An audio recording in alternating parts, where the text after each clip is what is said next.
as part of our national strategy and with development partners and the private sector, Jamaica will become the first country in the world to develop a predictive climate risk assessment planning tool for major infrastructure investments. As Prime Minister Andrew Holness puts it, innovation is at the heart of the island's climate resilience plans.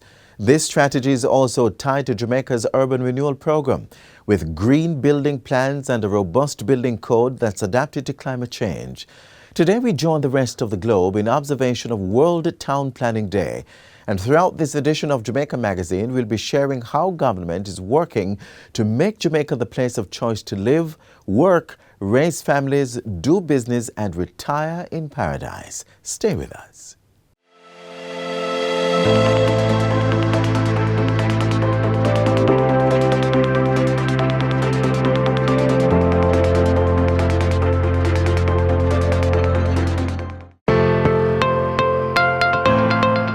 We are in a race against time, to reverse the effects of climate change by one simple action, which has positive and enduring effects. That's right, plant a tree, leave a lasting legacy. Join the My Tree Legacy promotion by planting a tree at your alma mater and share your work with us. Submit videos and pictures of you, your family, your friends, and colleagues planting trees. Every tree counts. Plant a tree today and keep climate change away.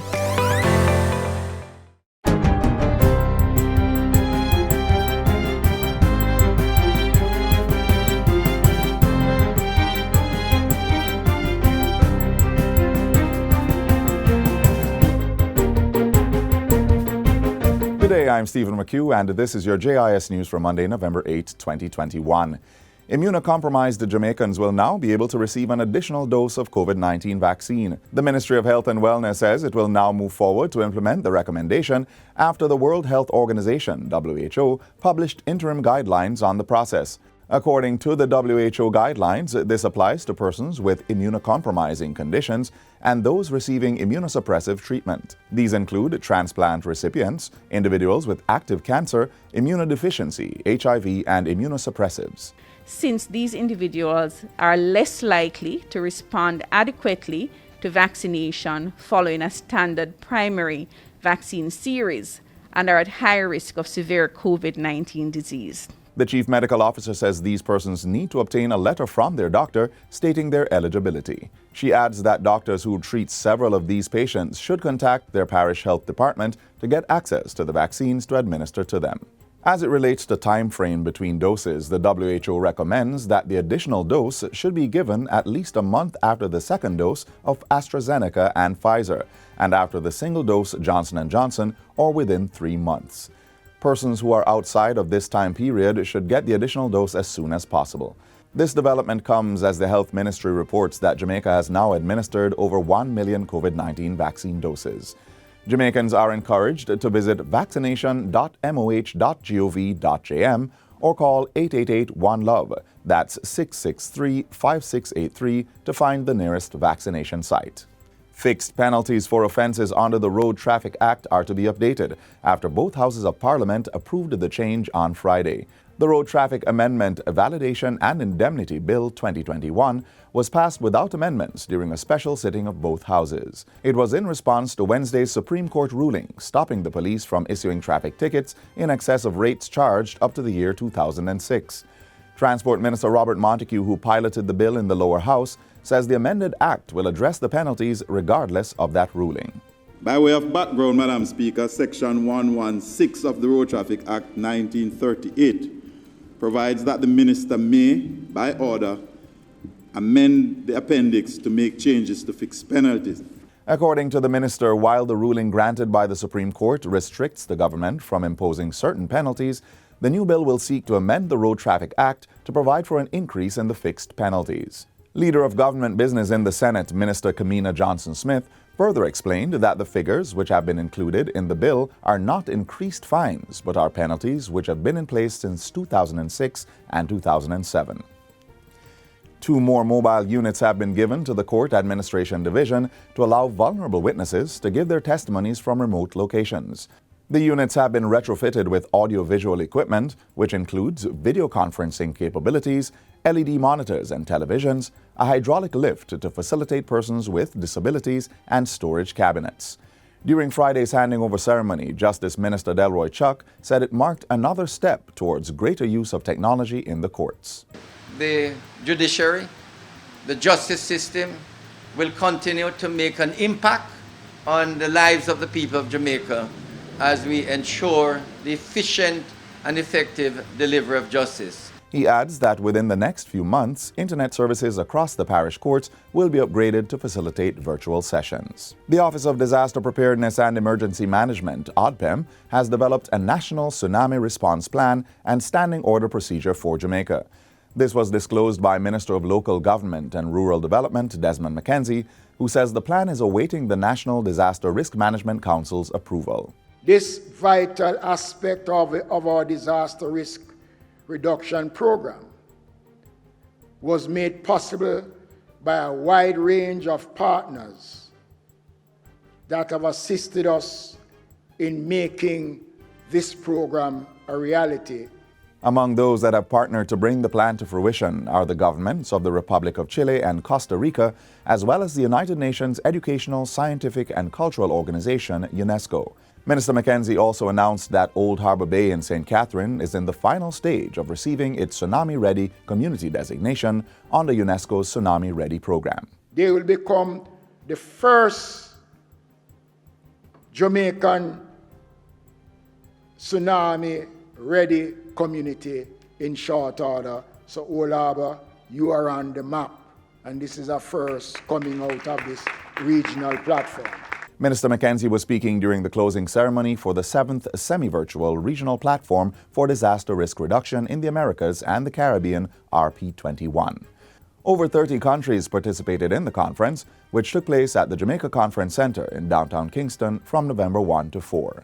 And finally, Acting Chief Education Officer Dr. Kassan Troop says government will be providing a subsidy for secondary students to retake their exit exams this year due to the challenges caused by the COVID-19 pandemic. Dr. Troop was addressing stakeholders during the Sixth Form Pathway Program virtual town hall hosted by the Ministry of Education last Thursday. She says this is just a special provision for this year, as the ministry is aware that the pandemic created some disruptions that impacted students' performance.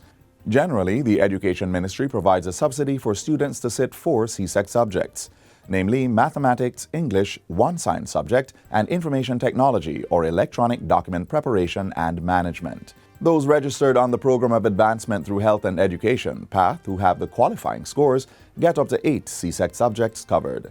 The ministry also pays for 1 NVQJ skilled exam at grade 11 for PATH students.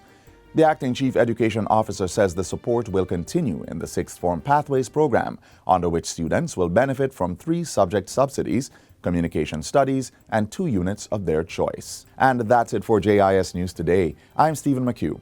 Thanks for watching.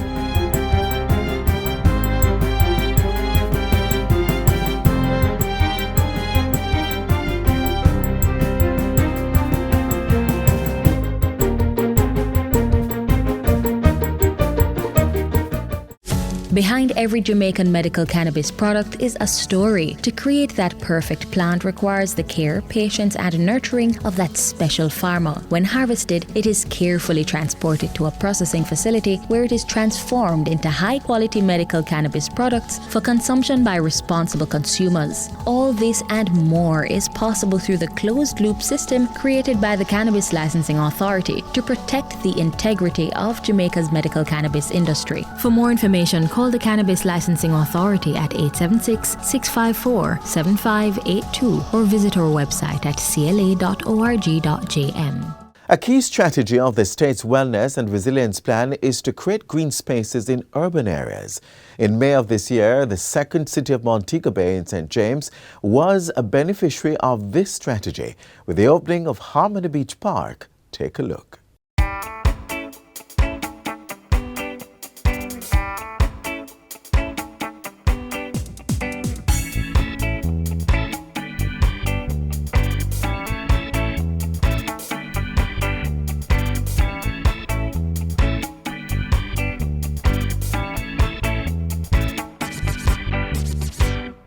Harmony Beach Park represents the future of urban development in Jamaica. It embodies where we're going in terms of urban planning and the commitment of the government of Jamaica to introduce more green spaces in our communities. Green spaces promote healthy lifestyles and improve the health and wellness of residents. For this reason, I encourage you to see the beach park as a turning point for what you can expect from the government as it relates to sustainability in development. We recognize that development must be sustainable if it is to offer long-term benefits.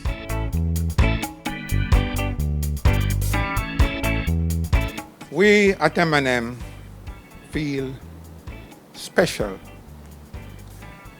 honored, privileged, and gratified to have been selected by UDC as their partner to create this awesome and immaculate park.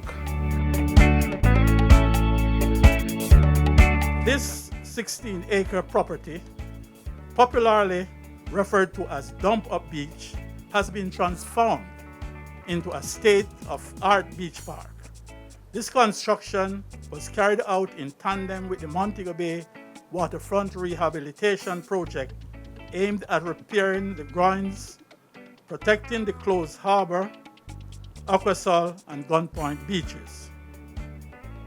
This beach park is poised to change the city's landscape and provide a world-class recreational facility with a jogging trail, soft and hard landscaping, an outdoor amphitheater, multi-purpose courts, children's playing area, food kiosk, a boardwalk, among other amenities. This augurs well for the city of Montego Bay, not only because of the value which it will add to the tourism product, but will also improve the social lives of our citizens and foster positive interactions. The opening of this park is quite timely and gives the city of Montego Bay a brand new panorama that boosts its profile as a growing metropolitan center while enhancing destination Jamaica. The TEF is very proud to be a part of this groundbreaking initiative, which will help to transform the landscape of our tourism mecca. We look forward to Montegonians and Jamaicans in general enjoying the wonderful amenities this park has to offer with relatives, friends, and visitors alike.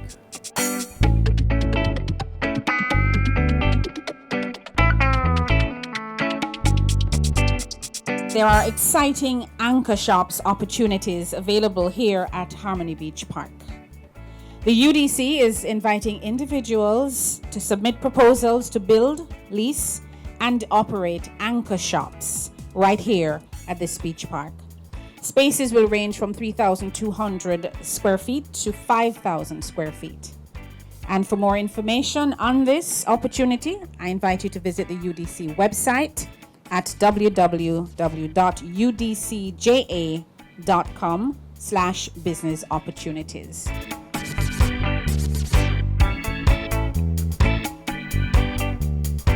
It is indeed with a great sense of pride and much satisfaction that I am here today to express sincere gratitude to those who have worked hard and tirelessly to allow us the privilege of witnessing this milestone. Through the numerous stages of planning, implementation, and now completion and operation, I am proud to affirm the fact that we are all part of a great initiative which has improved the physical and will shape the social and economic landscape and enrich the lives of our citizens. This project is truly a reflection of the entire corporation. I hope that you will come to enjoy this park, which is an investment of both love, time, and money in Montego Bay and in the country that we all love. On behalf of Team UDC, be assured that we remain committed to the work of making development happen in Jamaica.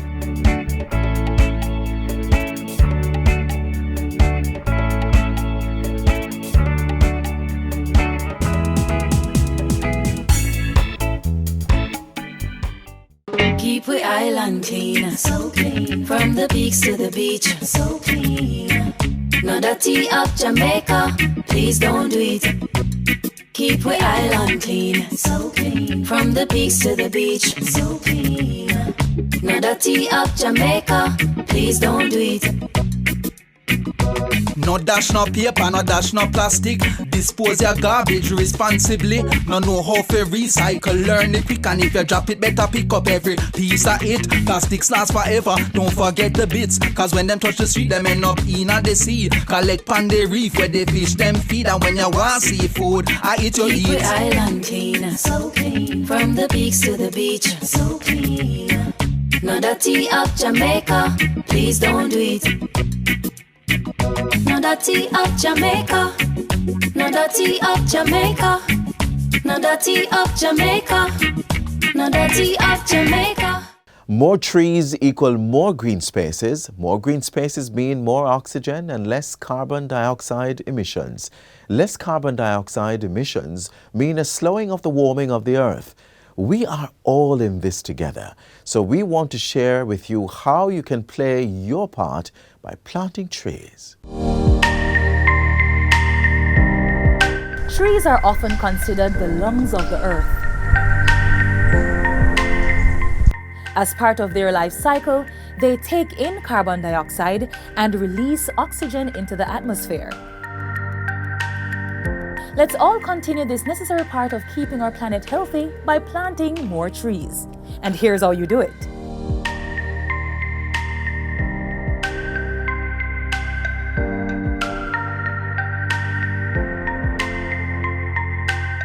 First things first, decide what tree you will be planting. Is it one that will provide timber? Shade? Will it beautify your space or will you be eating its fruits? Once that's settled, you need to consider what kind of conditions it would need to grow. Naturally, some plants do better in some areas than others, while others need full exposure to sunlight versus those that can survive without direct light. And there's also the soil type to consider. Some trees thrive near seasides. Others prefer mountain areas, while certain trees are content in the valleys. Next up, space. Some trees grow wide, others tall. While you may be able to prune trees to keep them under control, some lose their essence when tamed. So, be sure to plant large trees in areas where they will have adequate space to grow. If you have a smaller space, consider growing a smaller tree that requires less pruning to keep it in check. Then there's the matter of your fully grown tree posing a threat to nearby structures. As a country situated in the hurricane belt, downed trees during times of disaster is a part of our reality. There's also the pesky issue of trees which shed their leaves profusely, and others with copious amounts of flowers and fruits, which might just be the cause of a dispute with your neighbor if planted near the fence. That being said, be sure to plant trees at a safe distance from walls, power lines, fences, sidewalks, and the very foundation of your house.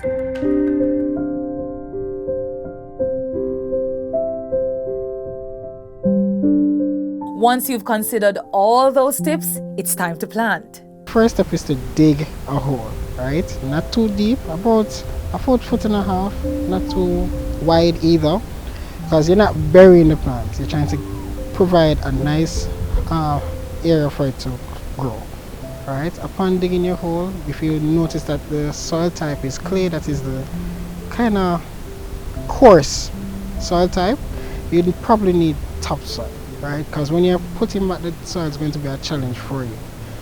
But after that, you dampen the soil, ensure that it's moist, provide a moist area or environment for the plant to be planted in. Ensure the plant is in the center of the hole. If you dig the hole a bit too deep, there's a process known as backfilling, right? That's when you put back the dirt into the soil to a certain height that is much favorable for you and for the plant. After you do that, you want to dampen the soil, right? Ensure the plant is in the center, because you end up having a plant to grow lean or to the side, because plants grow into the direction of the sunlight. Ensure that the soil goes up to the root collar. Now the root collar is where the stem and the root of the plant or the root plug meet, right? You don't want to go above that.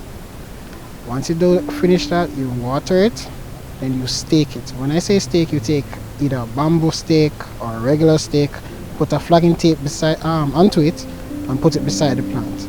That is you marking the plant. So once you're doing any maintenance, you yourself or any other individual in the area can know that, hey, there's something planted there, so you don't end up wasting your effort and time when planting. The most important thing is watering after and nurturing the plants. So you water early mornings and late evenings. If you water in between those times, especially in the afternoons, the plant will end up struggling with the intake of the water, right? Because the sun is going to be evaporating at the same time it's trying to take in the nutrients. You can also mulch, fertilize, or add kaya dust or sawdust to the mound to help lock in moisture for the plant. And there you have it, a step-by-step demonstration of how to plant a tree. Call 876-618-3205 or visit 173 Constant Spring Road to get your plant seedlings. Happy planting!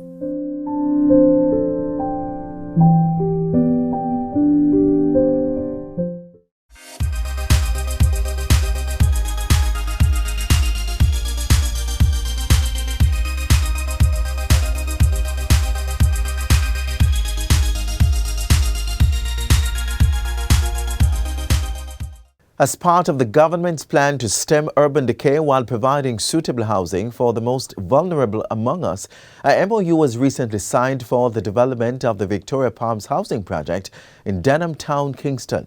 The project is also expected to be piloted in other urban settings by the social housing component of the HOPE program. Find out more about the National Social Housing Program next. Providing safe, adequate and affordable shelter has always been a preoccupation of the government. This commitment can be seen through the mandates of the National Housing Trust, the Housing Agency of Jamaica and the Jamaica Mortgage Bank. The thrust to provide housing for all Jamaicans can also be seen through the work of the Ministry of Local Government and now the National Social Housing Program.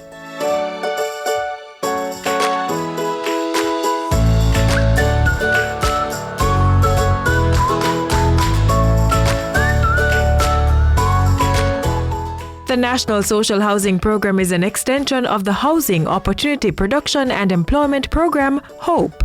It was developed in 2018 to improve the housing conditions of the country's poor and indigent. The idea is to support the development of affordable housing solutions right across Jamaica. The National Social Housing Program, NSHP, achieves its objectives in 3 ways.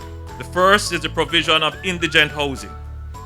The benefits will be equitably distributed across 63 constituencies, with each constituency receiving 5 units per annum. Then there is the relocation of vulnerable communities. Persons whose lives are in imminent danger will be given priority attention.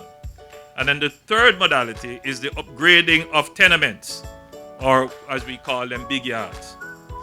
One such project will be undertaken in each constituency where we can identify tenement yards.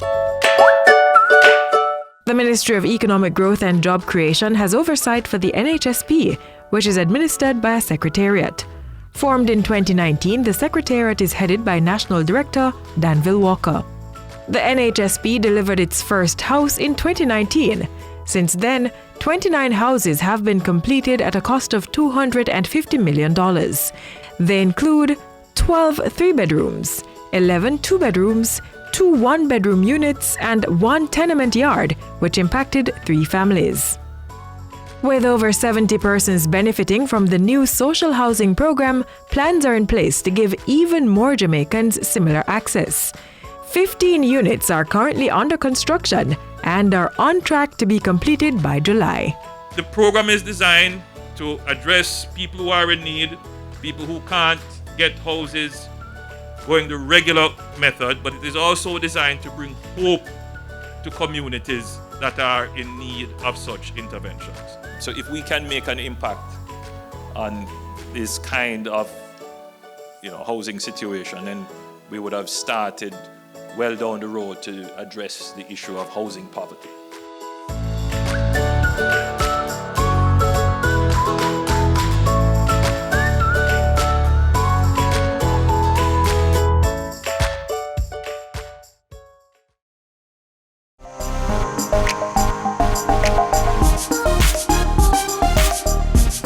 I can't stress this enough. This is a program that gives you and your child a second chance.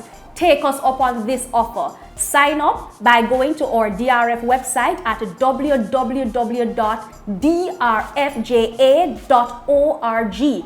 Sign up and become a part of the program. We are here to support you. This is a listening program. This is a listening program where we're able to engage our students in a safe place, a child-friendly environment. We build trust. We work on self-esteem, peer pressure, conflict resolution, anger management. So whatever maladaptive traits that your child or someone you know may be displaying, this is the place that you can come to for help.